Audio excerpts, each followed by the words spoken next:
Hello, everyone. Welcome back to Hardcover Hooligans.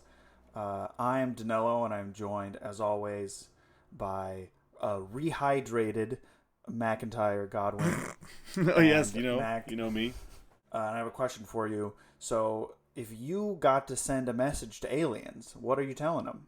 I'd swipe up. I'd send him the Addy. Come party, bro. Come party with me and my boys.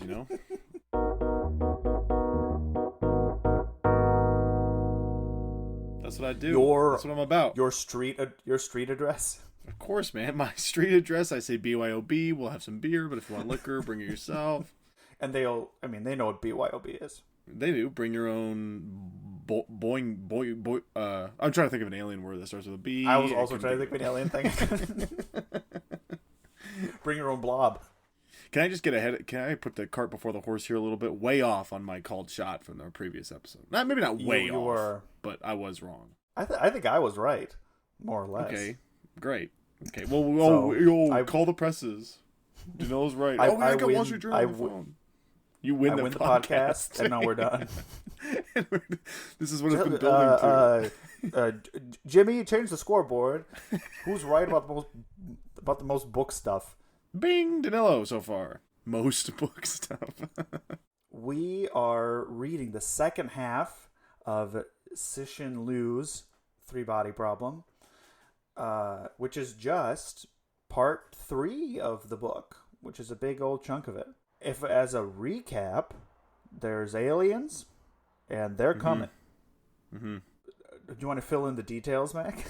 Well, I mean, there's mysterious, unexplained phenomena affecting the universe, and there's also this mysterious video game about solving the impossible to solve, at least given the current. What is the criteria? What is the word I'm looking for? Knowledge. Unsolvable with the things. Yeah, with the current knowledge, three-body problem. It gets solved. It is revealed that aliens maybe co-developed this game. We don't know. Like in the first half, we don't really know what's going on, but some sort of alien project. We meet this organization called the ETO, which is like they're like it means Earth Trisolaran organization, and it's like a group of humans who want to accept the aliens. And the aliens are the Trisolarans. Yes. And in a bunch of years in the past, this woman named Yo Wenxia we don't know she's responsible yet, but she is responsible in the past for inviting the aliens to the planet in the first place.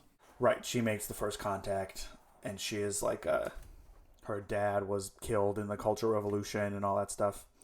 And there's also like the present day plot line is with a nanotechnologist named Wang, and how he gets recruited into this science organization, and it sort of it's clear that this science organization is sort of a front or almost like a feeder mechanism into the ETO. And it feels like a lot of the first half is like set up, and you're like, what's really going on? And then the second part, there's a lot of people monologuing all the background information. That's mostly what it is how about we explain the shit out of all this mystery going on? And I was like, I think literally in some parts, yeah, it's like, as we all know, let me recap what we all know, just because it's a good refresher for all of you members of this organization. I was like, I wasn't a huge fan of that. Not the biggest fan of the back half of this book, but yeah, Liu he's very blunt in terms of his writing style. Yeah, but so is at least the only one we've read for the show, The Dispossessed. So is Le Guin, but I don't know. Something about The Dispossessed was so human, and this book really feels, not to be cute because it's about aliens, but feels like not human. Like it's just like people explaining. Seriously, like there are huge sections of pages about like aliens developing AI, and I was just like, boy, I don't give a shit about this at all. Here's their trial and error process, and I was like, I don't care. Liu was like, okay, rule of threes, they have to mess up twice, and like we're reading about it, and like, oh my god. I mean, respect, I guess, but I I don't know. I didn't care about any of that, but I care about the mystery. I think the mystery is super cool, which sucks that it's no. Literally everything is explained. Literally everything. Yep. Even the numbers and and the eyes. Explained as in we find out. It's like literally a character explains it.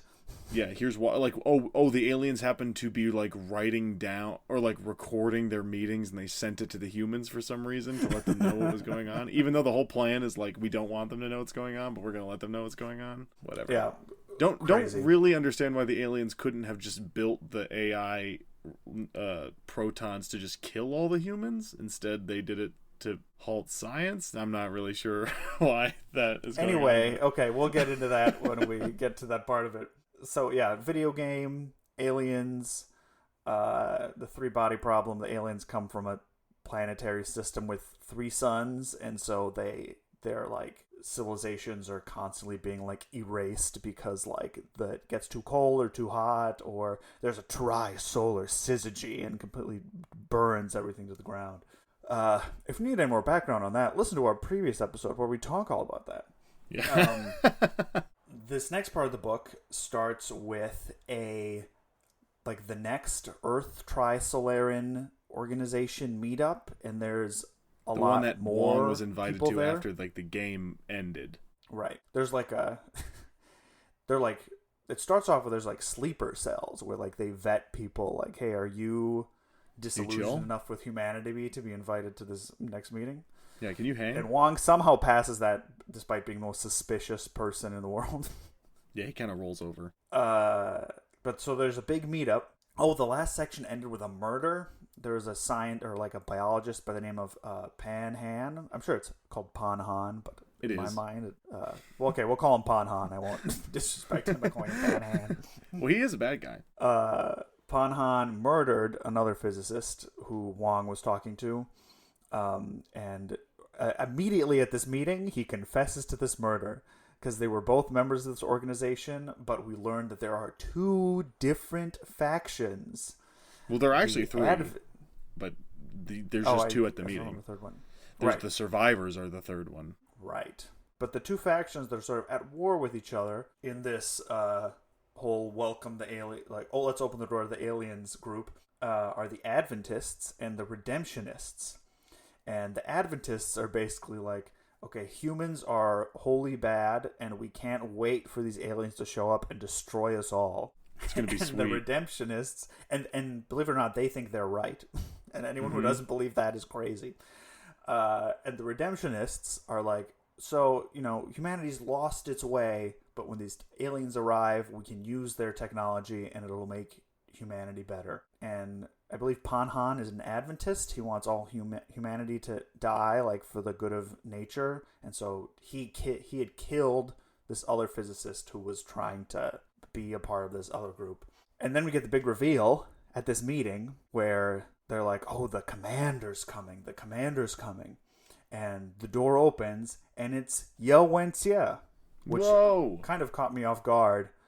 I didn't expect that. Because the first half of the book, I'm like, why are we learning about this disconnected woman's backstory? But it turns out she's in charge of this whole thing. In fact, she started it.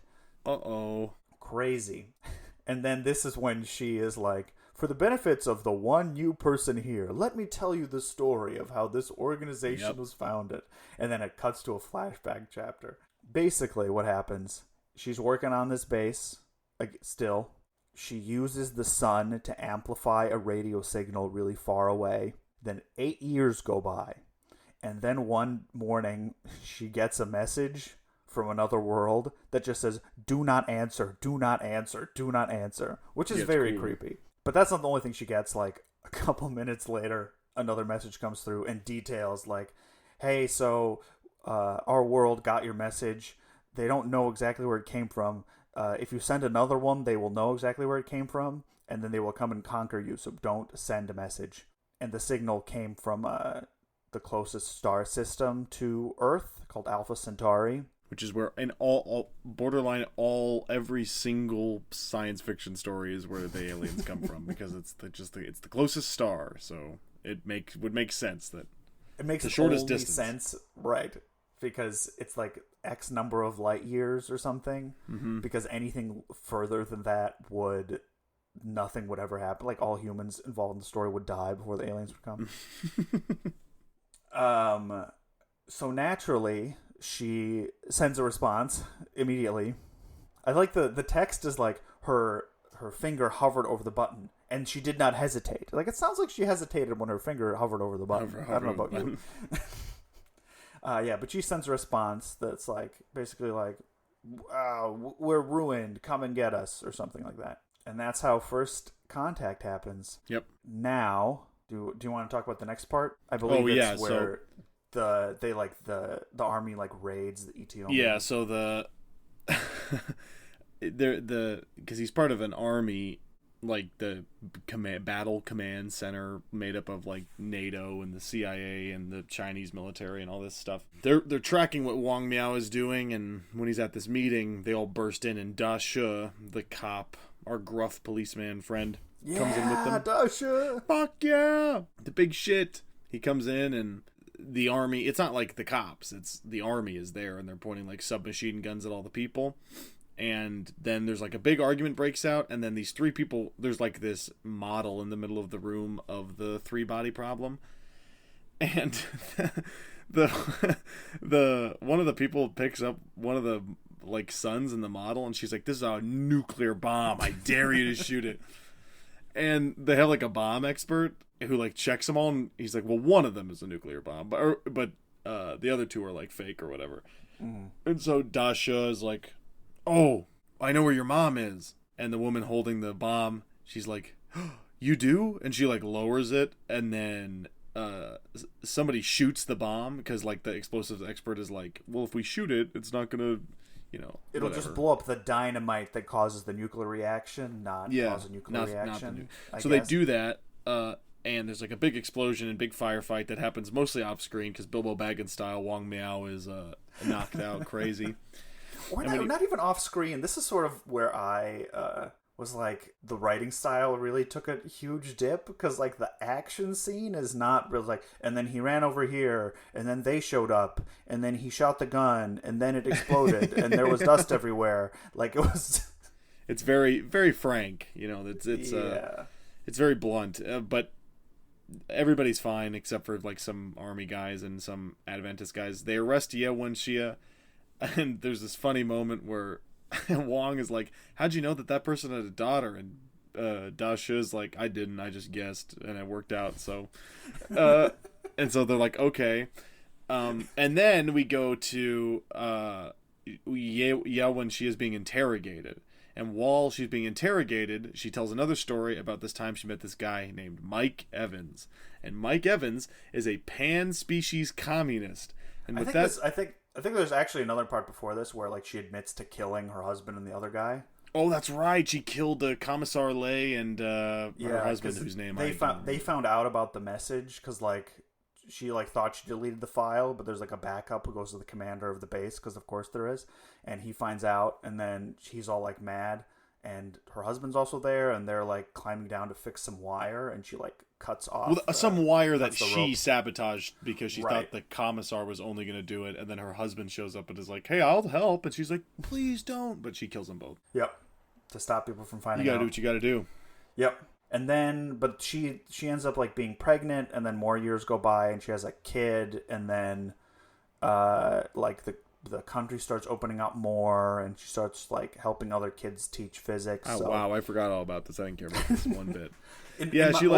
In my mind, it's sort of like the character journey, like, oh, she's horribly disillusioned, which is why she's like, humanity has to end. But then, like, sort of after that episode in her life, like, oh, maybe there is, like, good in this world, and she can, like, learn to live for something. So, but also she's not that conflicted, because then she starts this organization where they want to end the world. Like, that, right, exactly. So when I was like, oh, wow, but you already know where she ends up, so you're like, oh, this is like nothing. Like, I don't really care about this. Right. Yeah, she's, like, making friends in this like little village by Radar Peak and whatever, and she becomes like a teacher again, but then she meets Mike while she's like a teacher on a retreat or whatever, and Mike is like, didn't think this book was not going to have a crazy white guy in it. Well, there is. There's Mike says a lot of really cool stuff, and then he's like, I think that we should be protecting nature and taking care of nature, and I think that his dad's like a billionaire who owns an oil company, and his dad's opinion is like life for humans on Earth is number one, and everything else is secondary. And Mike is like, no, like across species communism, so not just humans, but like all animals, everything, including humans. And then he's like, and also I think aliens should blow up all the human beings. And it's like, okay, no, because he starts at the pan-species humanism, and then is like, so I sent a message to aliens. Oh, that's right. Yeah, and they're coming. And he's like, that sounds perfect. Awesome. We can end humanity. It's like, was that really what you wanted? Like, humanity is bad, obviously, but because he also becomes disillusioned because he like tries to protect the forest, and the government's like, actually, we're going to chop it down. And he's like, what? My life I can't do anything. Yeah, it all needs to be done. And so there's like this big boat that they built in order to verify the claims of aliens. They build this boat called Judgment Day, and on the boat they build, it's like it's my Harrison Ford Red movie. Coast Project 2. Yeah, give me back my son, or whatever. They're looking for. Oh no, I was gonna say you switch the samples.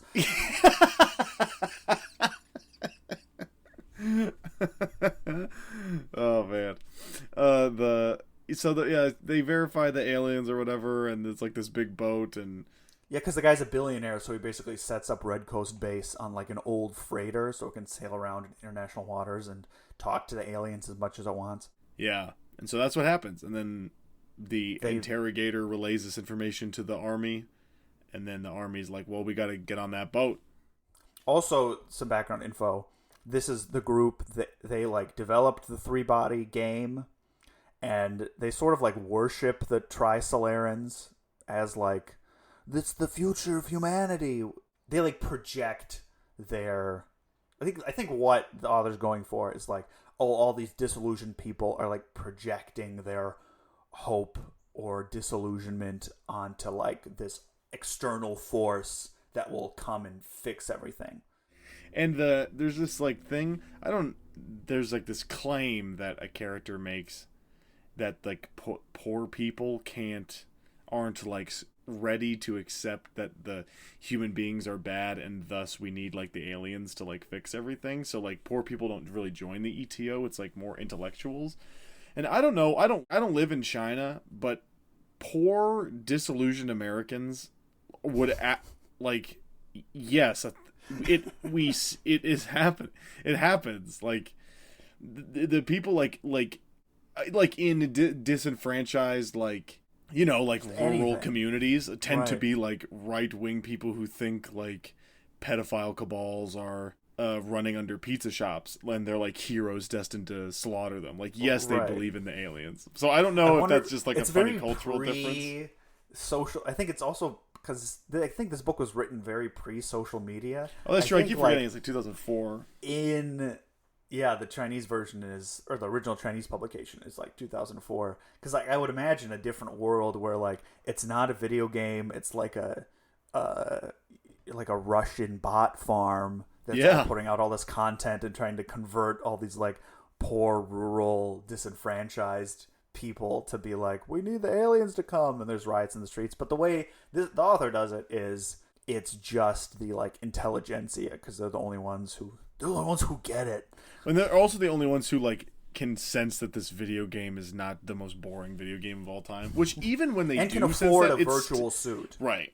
It still is the most boring video game. I get it. Still a terrible video game. But gameplay to boss battles. There's no boss battles. There's no boss battles. There's no fog gate. Oh my god, the hitboxes into the body. Oh my god, I keep clipping through the glass pyramid. Fuck. I can't believe they released an unfinished game. Too hard.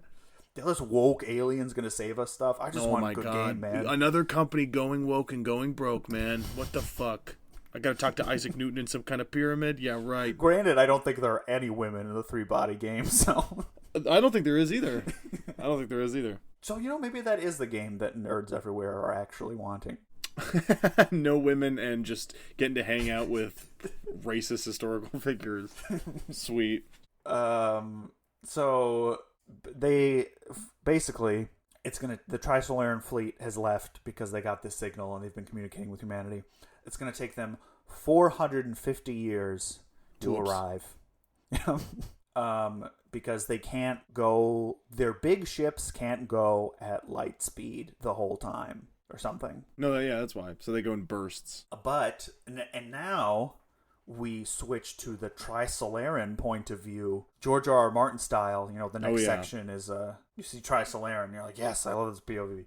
And it's sort of cute because it's literally like there's like this listing post this alien's at, and he literally does the same exact. It's like word for word, like the narratorial voice is the same, describing his reaction to finding out there's aliens.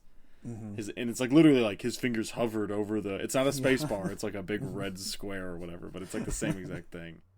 And it's going like this listener at this like radio listening base. He's an alien. He's also like they're trying to make that obvious, you know, comparison that like he's sort of disillusioned with his society because in between like these chaotic eras it's like super boring and they have to have a super authoritarian government because that's the only way they can like survive. Is literally part of it. He can't get he can't get He'll laid. Never get laid, which is why he sends the warning of like don't respond. And then immediately his bosses find out and it's like, okay, so you send that warning, we're going to kill you. Well, no, they're not going to kill him. His punishment is that he's going to be around not long enough to see Earth get completely destroyed, and then they'll kill him. Because he sees Earth as like, oh my gosh, there's this beautiful paradise out there somewhere, and he's like, if we go there, we're going to ruin it. So it's better for it to like exist in peace and us to know that it exists or something like that. So, but the plan for the Trisolarans leave.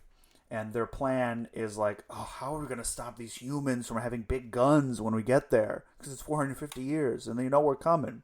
Well, yeah, because there's an alien who's like, from the Stone Age to the whatever age, it was 100,000 years. That's right. Wrong. That's obviously not true, but like not 10,000 years.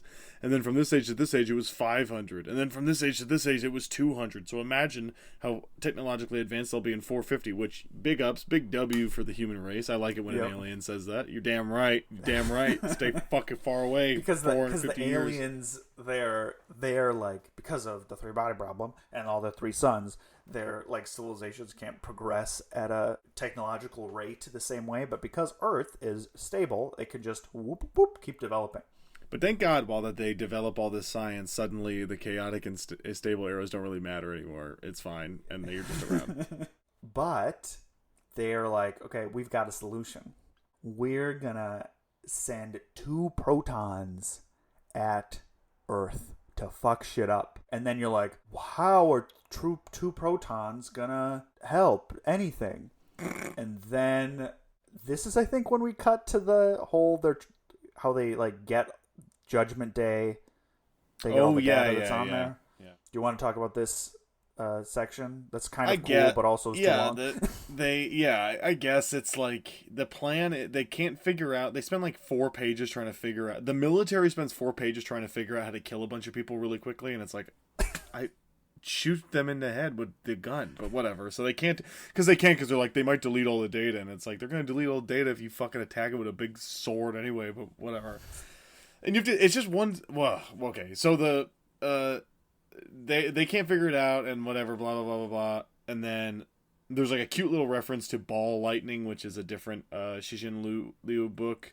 It's literally like a lightning gun that just like fires and vaporizes people. It's a cute little reference. And then they're like, wait a minute, we forgot. Wang Miao, didn't you make the strongest, smallest, lightest, coolest sword of all time? And they're like, yes, he did. And they're like, what if we just string that up like a funny clothesline? And that's exactly what they do. Them. And he's like, well, good news. In 1 month, the Judgment Day is going through the Panama Canal, so we're gonna string up a bunch of these things and slice them. It's like a big net, and they in the ship when they're there on the day. The ship goes through the net, and it falls apart like Lego, and they recover the data, and then this is how they learn all about what the aliens are doing. Right. And the aliens have communicated all their experiments to these people for some reason. Yeah, I don't know why. Maybe I missed that. I don't really know why they're telling this sect of humans. Me neither. Because the reader needs to know. The reader needs to know. there's this long section about how the Trisolarans are like, we're gonna... Basically what they do is they take a proton and unfold it into multiple dimensions and basically make a huge computer out of it. And because of like quantum communication, that's like instantaneous or whatever, that doesn't observe the laws of normal physics, they can like send these proton computers specific commands from their planet. And so they shoot two of these big ass proton, or not big, they're small. They're proton They're the opposite. They're small. They're small ass. Because there's this whole process about like we accidentally unfolded Holy it shit, in man. 7 dimensions, and the 7-dimension people are mad, so shoot them down. And then we only did it in 4 dimensions, but you can't see it. I don't quite get what the point is, other than like, man, physics is crazy, huh? Yeah, but it's also like none of it's real, so I don't care that they're like explaining it. It's like, this is instant, because instantly they don't need to say it, but you're like, oh, that they actually do say it. The reason that he was taking the pictures and seeing it was because like they can move so fast through like film that they can develop it, and so they were just pranking scientists.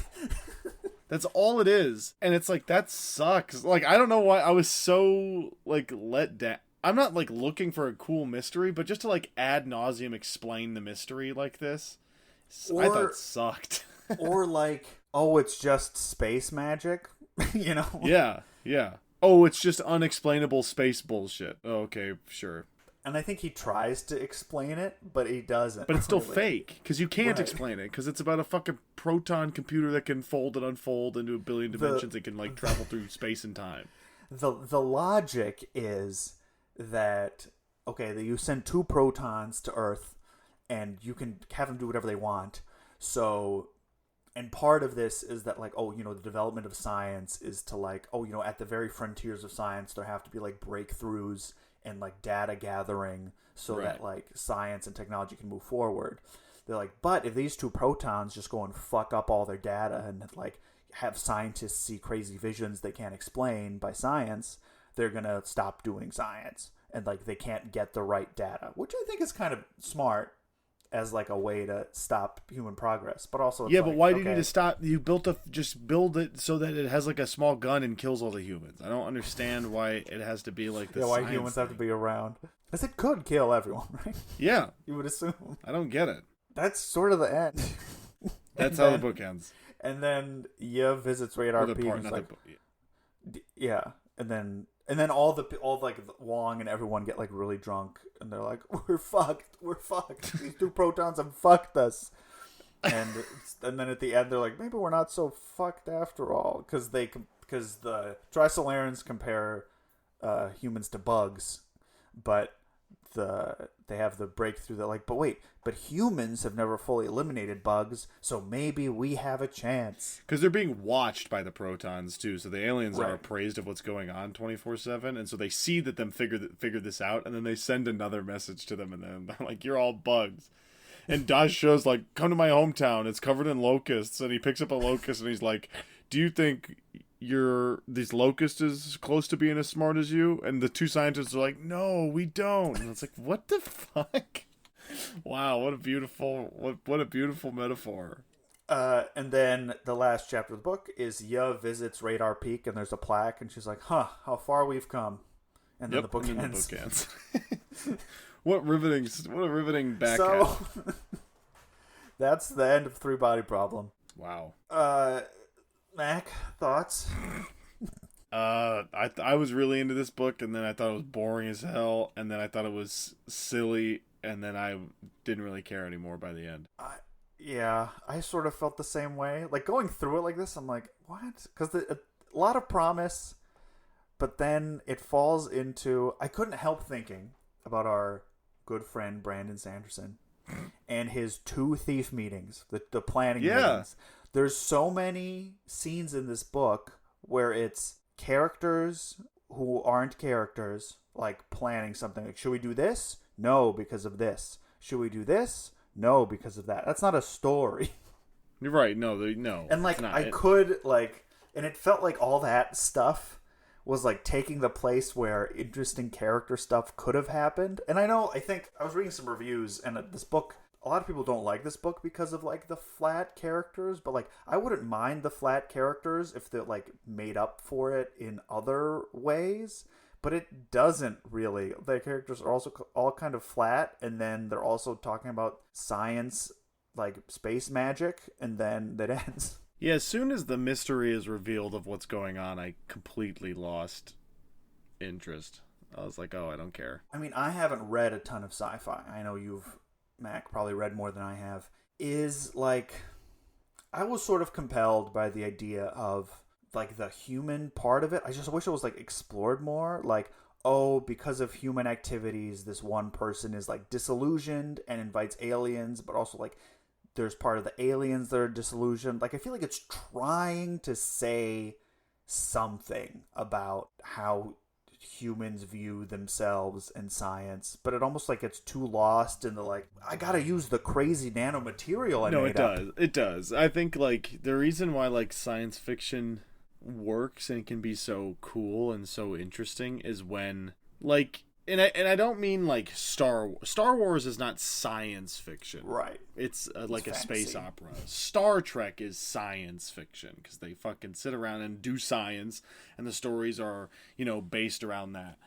So like the idea that like, oh, hero has doomed or not hero, like flawed human being has doomed humanity due to a strong belief based in science is like the basis for every is a strong word, but every science fiction story that isn't like a silly like not silly, but not like an adventure novel like The Expanse or something like that, like a big long series that's mostly about like sweet spaceships fucking blowing each other up. That's not what this is about, and that's not what it's trying to be. But what it needs to be then is I need to care about these characters, like because it kept reminding me I'm a big dickhead, I like Philip K. Dick.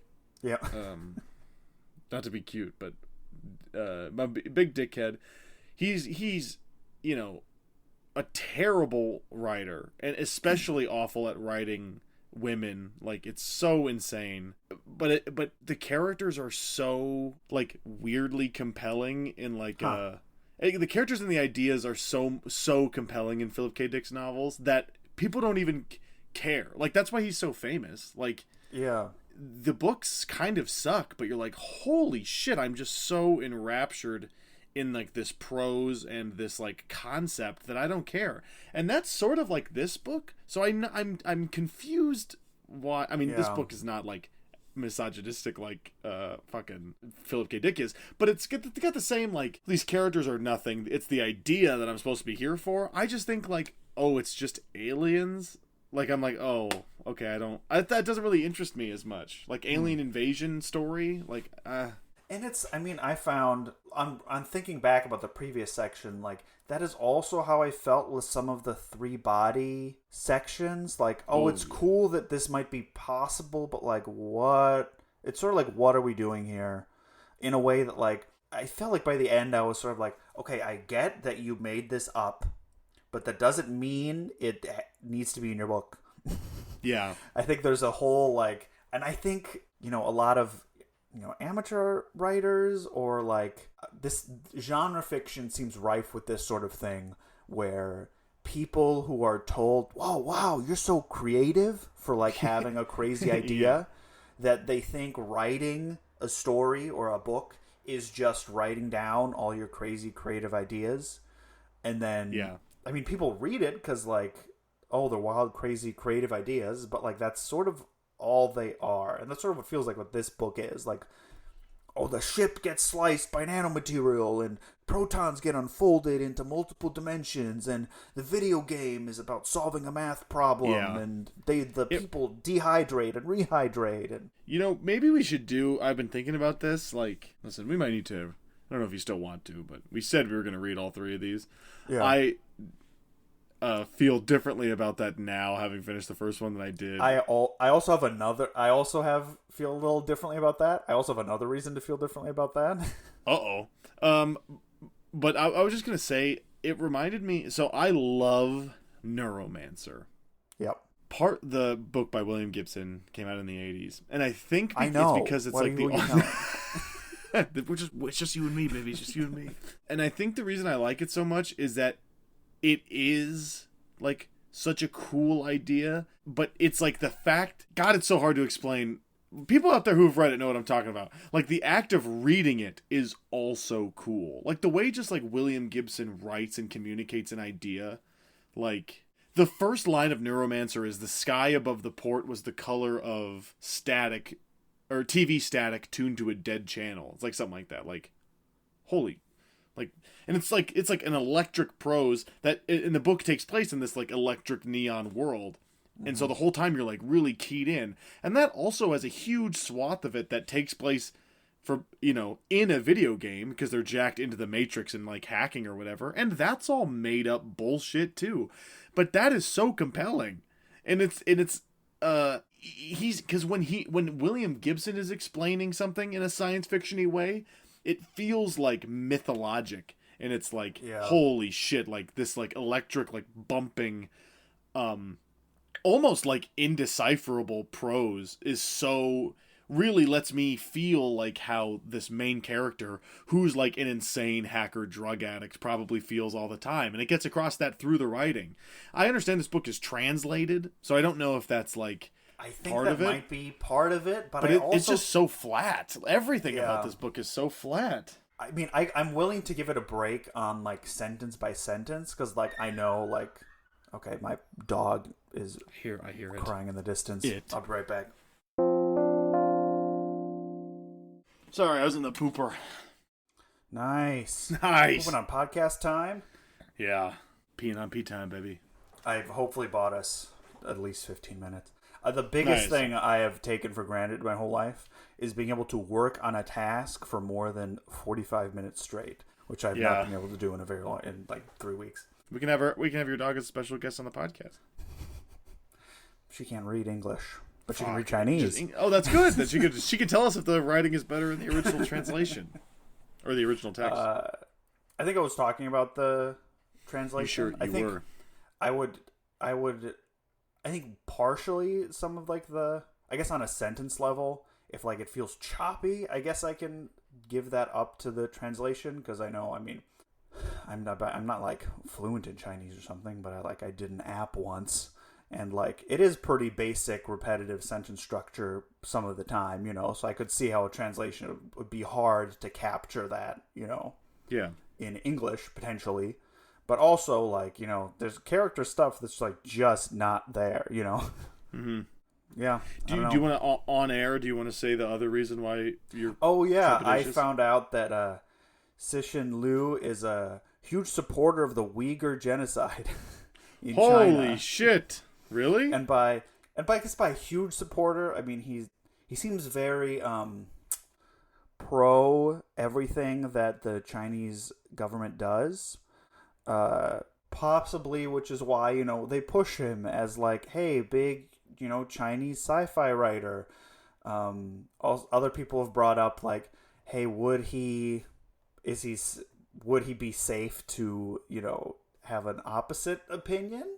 But the contrary part of that is, in the one interview where he talks about it, like he didn't say like no comment or like, oh well, you know, he like went. He had like reasons, which is, you know, a little bit of red flag. And so I was gonna leave it up to you. Like, if you wanted to read more of these, I'd be okay with it. But also, that was another reason to be like, I don't know. I'm good. Maybe we could read Neuromancer next. That could be really fun. I mean, I just while you were on the big old pooper, I was whoa. Yeah, that's a little behind the scenes for you folks. Sometimes, you know, I edit it together where it doesn't seem like we both went poop, but sometimes. But we do it at the same time. Every 10 minutes, actually. It's tough when you talk about book, you know.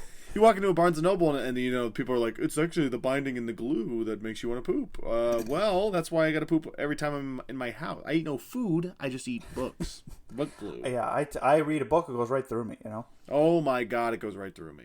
It goes right to my brain. I can't guess I'm eating these books. It goes right to my brain. The brain's getting so fat. Ugh. My brain doesn't have a thigh gap.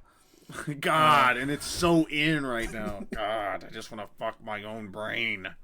I'm sorry. I just Googled the second book, and it also seems all the characters are sort of one-dimensional and flat. So I think if that's like an issue we're having, I wonder if maybe conceptually it's like more interesting or goes in interesting places. But I don't know. I'm sort of okay if we don't do all of them. Maybe one day. Maybe.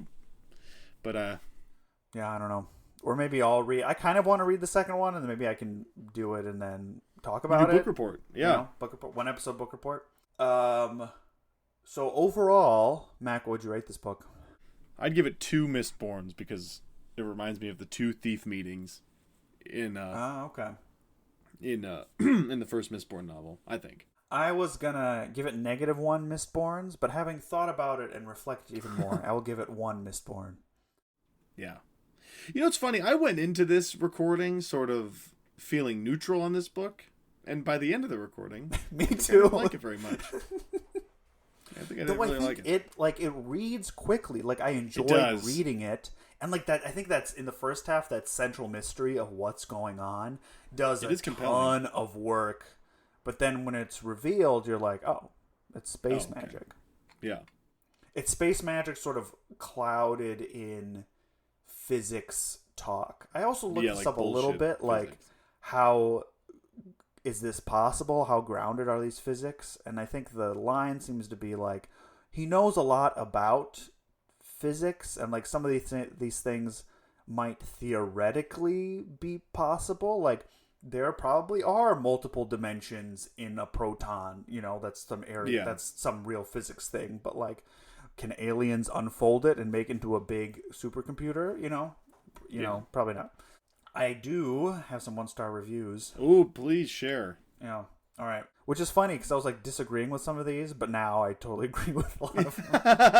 Because the big thing is like there were some like thought out 1-star reviews about like it seems like someone who was like, I'm really smart and I have lots of funny ideas or fun ideas, and there's also not a lot of character stuff. All right. Yeah.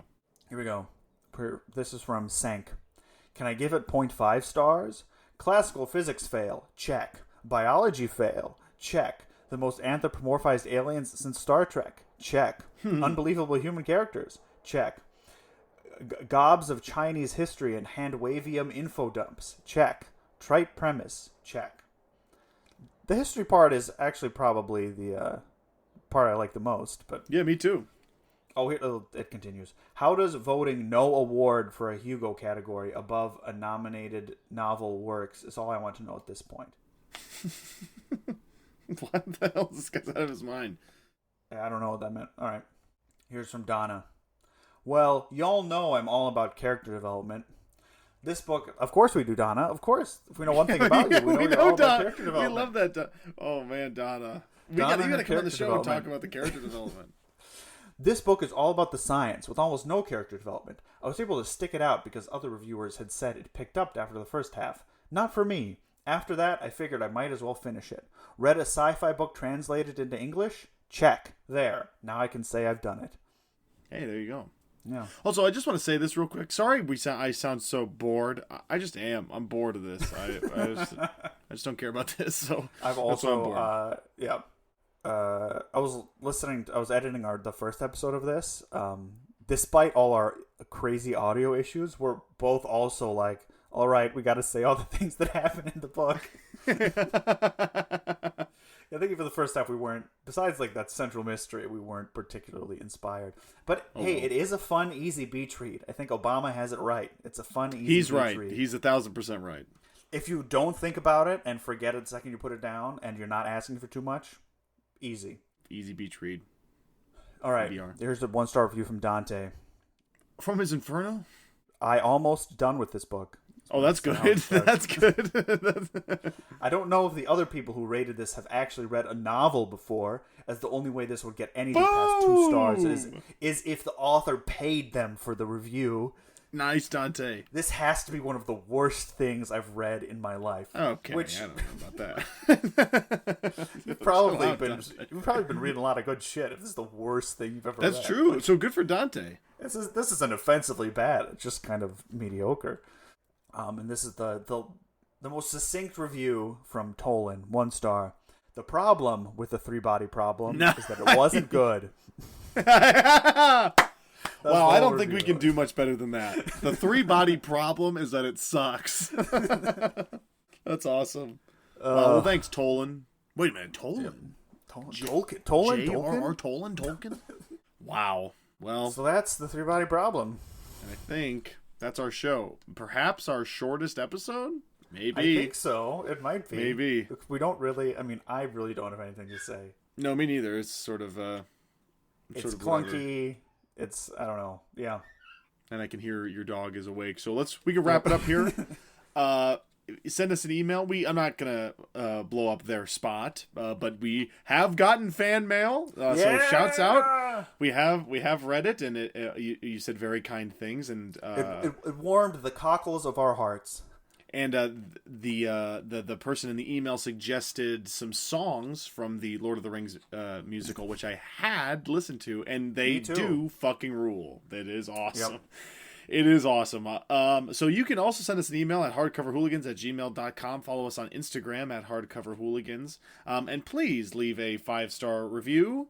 Or leave a 5-star review with an unfunny paragraph. So do the direct opposite of Danilo's 1-star review corner.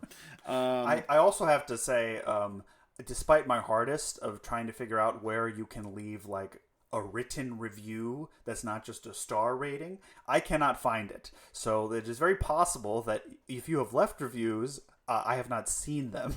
It's on Apple Podcasts is where you can do it. Oh, it has to be like a desktop? Because I couldn't even find it on my app. Oh, no, it can be on your phone. I can show you. Oh.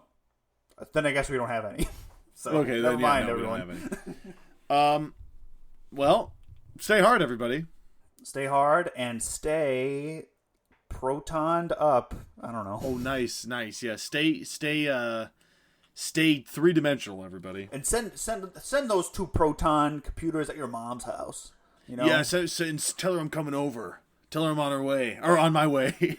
Tell her your mom's on her way.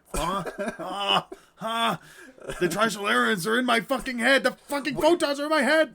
We gotta end humanity for its own good. We have to kill everybody. And let's do it via science and not a big gun. Fucking let's do it by fucking with their heads instead of killing them. Stupid alien. All right, say hard, everybody. Bye.